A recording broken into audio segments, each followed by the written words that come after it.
দর্শক, এই বিষয়ে আরও খবরাখবর জানাতে আমাদের সাথে যুক্ত হচ্ছেন সহকর্মী মামুন ইসলাম। মামুন, সপ্তাহ শেষে বাজার পরিস্থিতি কেমন দেখছেন? ধন্যবাদ ফয়সাল আপনাকে। এই মুহূর্তে আমি আছি নতুন বাজারে এবং বাজারের চিত্রটা যদি একটু দেখতে চাই তাহলে দেখতে পাই হচ্ছে কাঁচা সবজি এখন পর্যন্ত পর্যাপ্ত রয়েছে, কিন্তু কাঁচা সবজি শীত অনুযায়ী কাঁচা সবজির দামটা একটু বেশি সব সবজিগুলোর।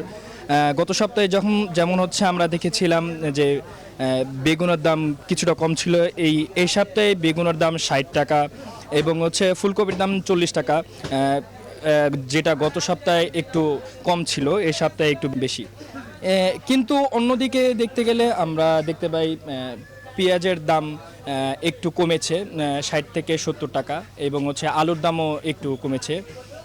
শীত অনুযায়ী হচ্ছে শীতের মৌসুমের যে সবজিগুলো আছে সেগুলো সরবরাহ কম থাকার কারণে তারা পর্যাপ্ত সরবরাহ করতে পারছে না, এবং অন্যদিকে হচ্ছে যে মাছ সরবরাহ কিছুটা কম, যার কারণে হচ্ছে দামটা একটু বেশি। ক্রেতারা বলছে যে হচ্ছে আগের তুলনায় এই সপ্তাহে একটু দাম বেশি। তো এই ছিল নতুন বাজার থেকে আমার কাছে সর্বশেষ update. Bashundhara public school and college 2026 শিক্ষাবর্ষে ভর্তি চলছে।